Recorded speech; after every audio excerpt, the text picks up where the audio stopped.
what are your thoughts about the state of mind of Prince Harry?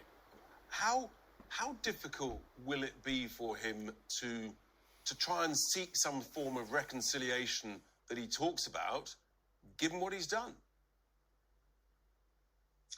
Well, the truth is, I mean, I wouldn't like to comment on what his state of mind is at the moment. He's not my client. If he was my client, I have to say I wouldn't be giving any interviews at all. I'd be keeping that confidential. But what I can say, I mean, certainly the revelations of what has been printed in this new book have been coming thick and fast today. I mean, my phone has been off the hook. Everybody is talking about some of these allegations, some of the things that have been published. And so I think if we sort of reflect on those claims, I mean, it's my specialist area to support public figures. That's the area that I generally work in.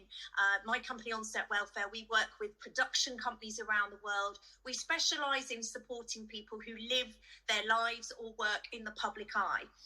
And what I see from people that we've worked with over the years, when they do a tell-all book, when they go live to the world with some big revelation, is often an individual. I mean, we work very much with the real-life person. We try to get things from the horse's mouth.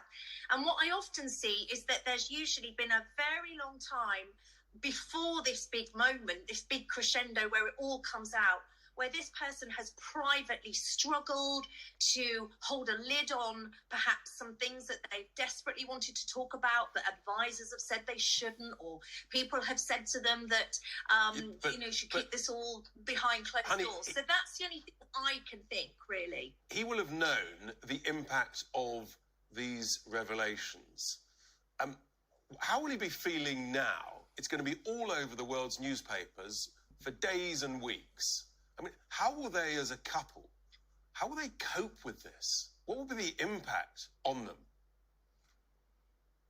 Well, one thing I'd like to think is that they have support. And one thing that Harry and Meghan have been public about is that they do have mental health support. I think Harry has talked about that in his book as well, how he has a therapist or therapists, some people providing them with support. And I really hope that that is robust and confidential. There is a weird discrepancy, though, isn't there, Honey?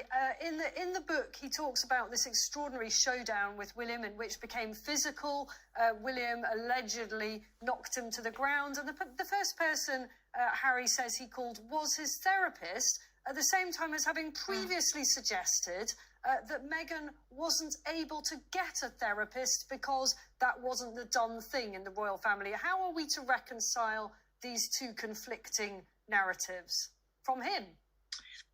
Well, again, from my understanding about Meghan's comments about that was that at a particular time she wanted to go somewhere and get help. She says that she wasn't permitted to do that. I think that is different. But what I think Harry's done there is actually something that, in some sense, psychologically, was probably a sensible thing to do if that's what he did. Because at a time when your emotions are running high, it actually can be much more helpful to turn to a professional for support than to your close family member, because they are involved and they will have feelings about it as well, and they'll be sort of too close to the issue. So in that sense, I would say anyone else out there, anyone watching actually, who has been through major sources of conflict in their own family lives, let's face it, this is a very common thing. I would say it is helpful. As you say, Honey, he is going to need, and Meghan are going to need, a lot of support. Thank you so much, Honey, indeed. Sally, final thoughts.